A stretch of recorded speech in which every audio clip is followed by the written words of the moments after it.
Apakah seorang filolog atau kajian filologi bisa punya kontribusi dalam pembahasan soal kekisruhan nasab ini? Jawaban saya bisa.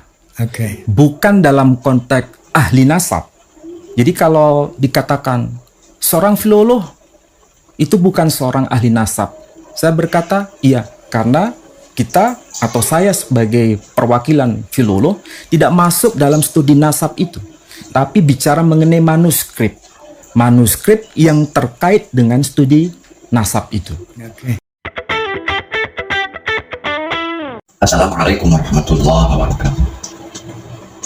Sobat, kita melihat atau menyimak, ini masih berkaitan dengan keabsahan nasabah alawi.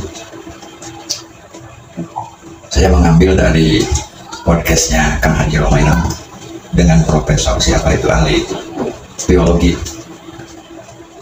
Mungkin Kang Haji mengumpulkan berbagai macam data dari berbagai sumber untuk menemukan titik temu yang memungkinkan bisa menerangi sekian bulan. Terlepas kesimpulan nanti apakah status nasabah alawi itu sah dalam arti sampai kepada Nabi Muhammad SAW, atau mungkin putus sampai abad ke-9 di mana adanya manuskrip dari abad ke-9 yang menyatakan bahwa Mbah Alawi adalah bagian daripada dzurriyyah Rasulullah yang kemudian hari sampai saat ini menjadi habaib yang ada di Indonesia. Dalam hal ini saya tidak berasumsi sesuatu, hanya saya juga ingin mengumpulkan berbagai macam data dari dua belah pihak, karena saya tidak berkepentingan sah atau tidak sah soal nasab habaib dari Ubaidillah itu bahkan sampai Rasulullah, itu bukan kepentingan saya. Jadi kalau bahasa Sundana, asli dzurriyyah Rasulullah di mata untung, bukan pribadi asli dzurriyyah Rasulullah, saya tidak beruntung sesuatu, palsu tidak merugi sesuatu, jadi tidak ada satu pantai.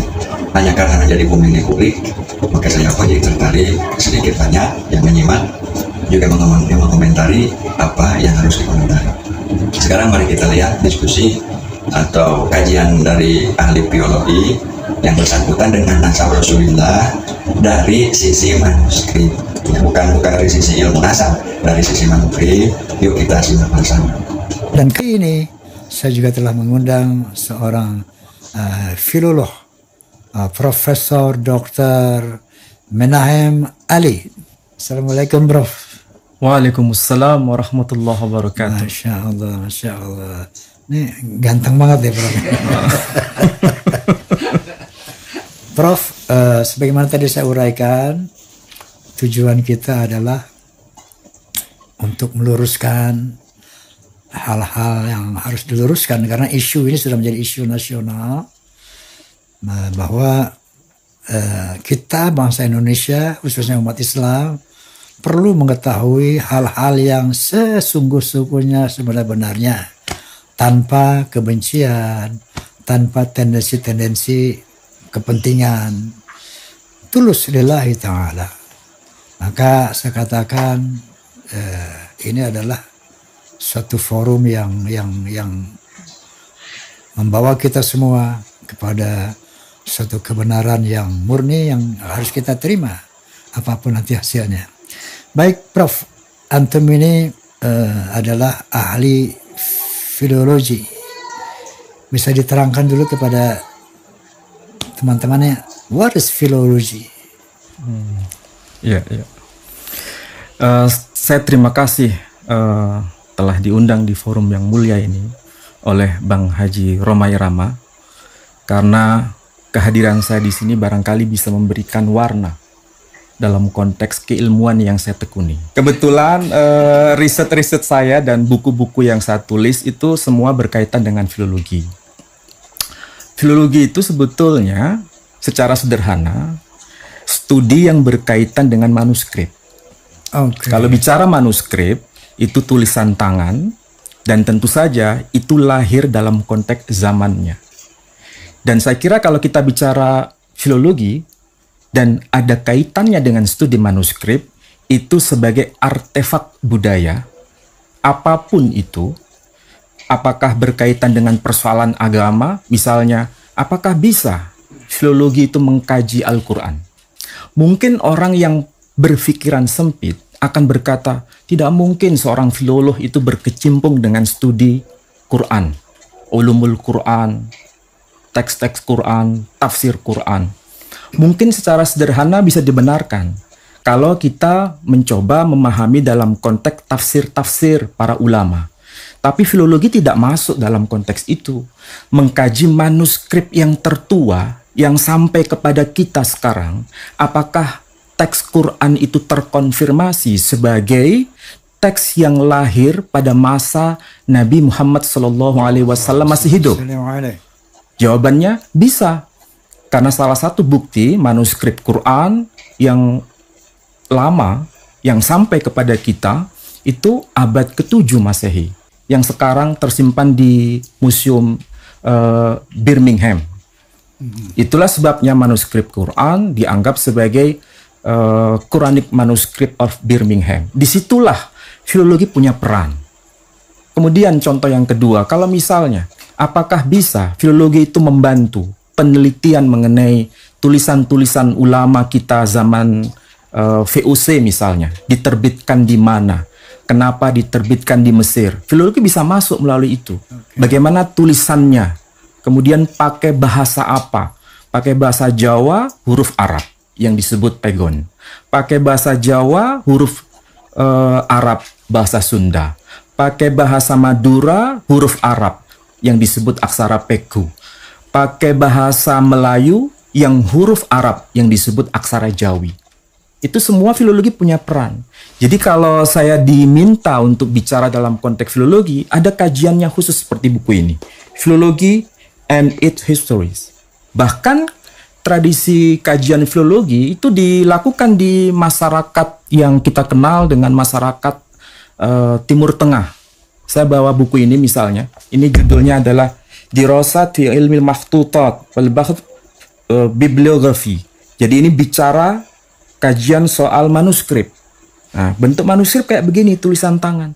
Jadi kita punya peran, bukan berarti filolog tidak boleh ikut campur bicara soal agama.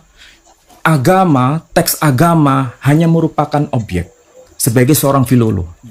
Dan saya kira itu perlu untuk dipahami oleh masyarakat Indonesia. Dan sekarang ini UIN yang dikenal sebagai institusi keagamaan secara akademik sudah mulai belajar filologi. Bahkan baru mulai belajar filologi. Sekarang sudah mulai masif di UIN, Masif.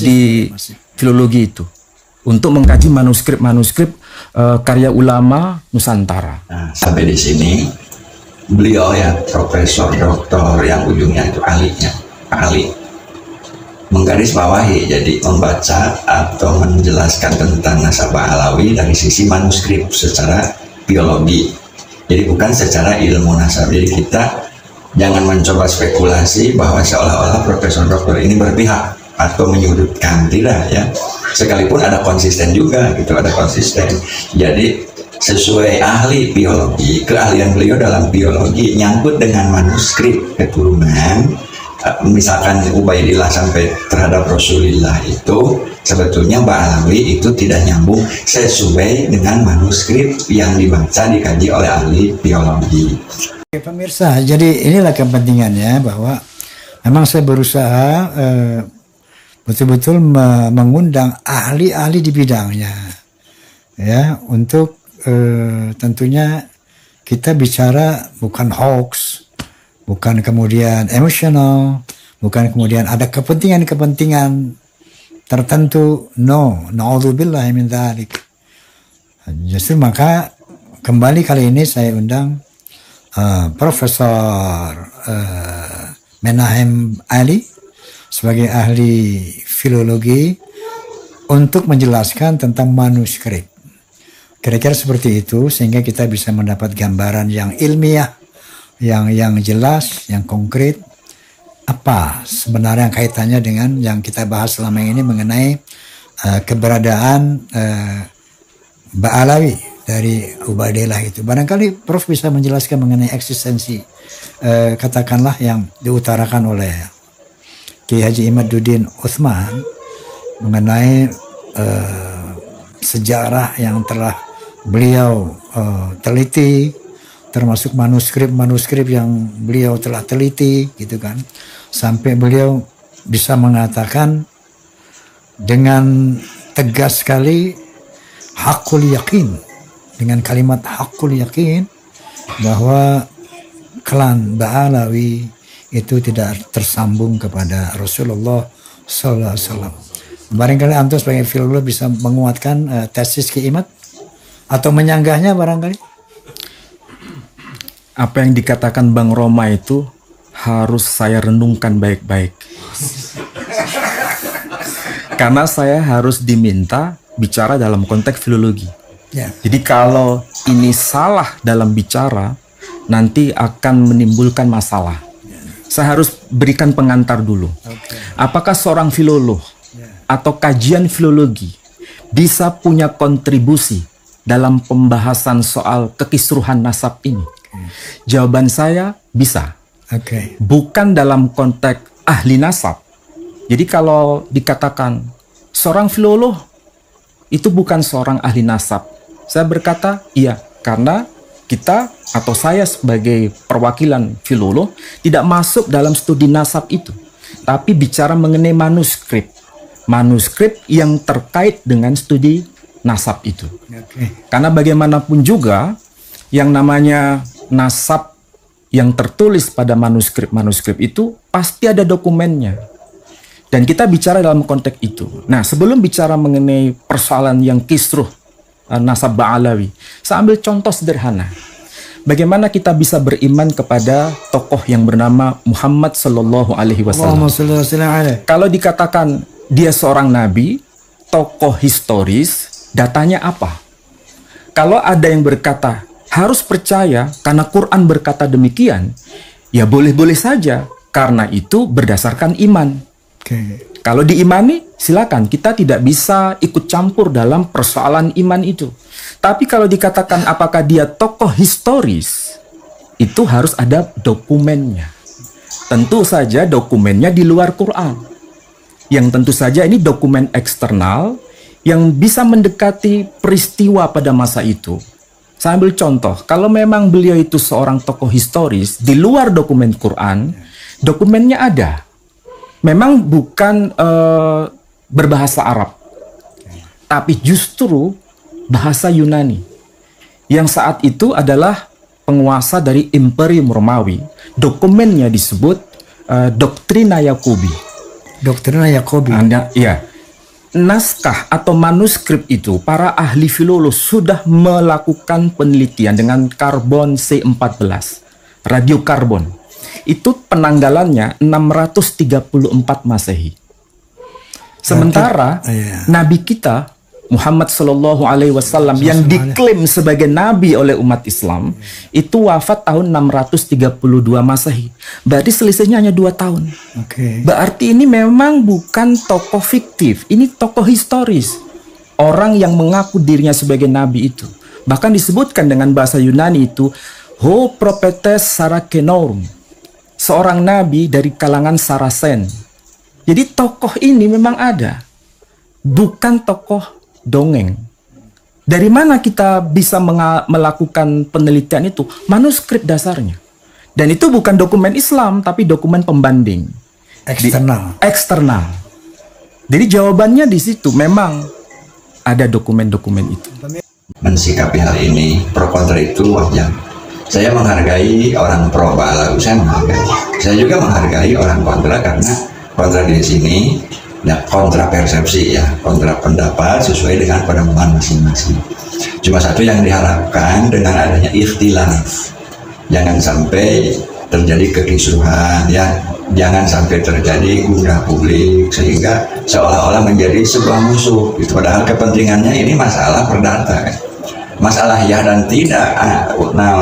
Nasab Ba'alawi itu nyampe kepada Rasul, kenapa kesannya seperti permusuhan? Sebetulnya sebelum ada tesis dipertanyakan apa latar belakangnya, karena dua kubu ini seolah-olah bermusuhan. Kalau saya lihat di kalangan habaib sendiri kadang pro kontra. Habaib dan para kiai-kiai yang lainnya pro kontra, kiai pun sama-sama pro kontra ya. Jadi ada yang pro, ada yang kontra. Tapi saya lihat kok permasalahan yang sebetulnya permasalahan silsilah keturunan, tapi seolah-olah dua kubu ini bermusuhan. Jadi jauh daripada judul gitu. Yang diharapkan kesatuannya, ya kesatuan. Soal adanya misalkan oknum ya, oknum Habib yang mencuri sejarah atau memalsukan makam, itu di luar perbincangan. Coba selesaikan dengan cara lain.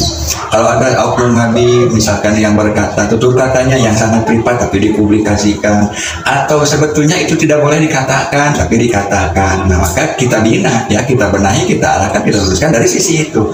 Jangan diserempet ke semua, ke berbagai elemen, ke berbagai komponen, sehingga alur tentang ikhtilaf nasabah alawi dijadikan sebuah jalan untuk menyambungkan unek-unek hikdu ya, untuk menyambungkan hasud. Berarti jangan ditunggangi dengan politik atau kedengkian, kebencian sesuatu. Kalau menurut saya sendiri karena memang tidak ada kebencian, tidak ada sesuatu dengan politik. Sebetulnya saya menyatakan ini kan dengan kata-kata misalkan yang berlebihan, bukan dari syariat Islam, sebagian daripada oknum Habib ya, atau kata-kata yang sangat privat tapi dipublikasikan, itu saya tidak setuju gitu. Sama tidak setuju gitu. Tentang iya dan tidaknya Mbak Alawi nyampe kepada Rasul, itu hak Allah ya, saya serahkan saja kepada Allah. Dua kemungkinan ya atau tidak, sebetulnya hanya itu. Sekilas, semoga ada manfaatnya. Wallahu a'lam bishawab. Wassalamualaikum warahmatullahi wabarakatuh.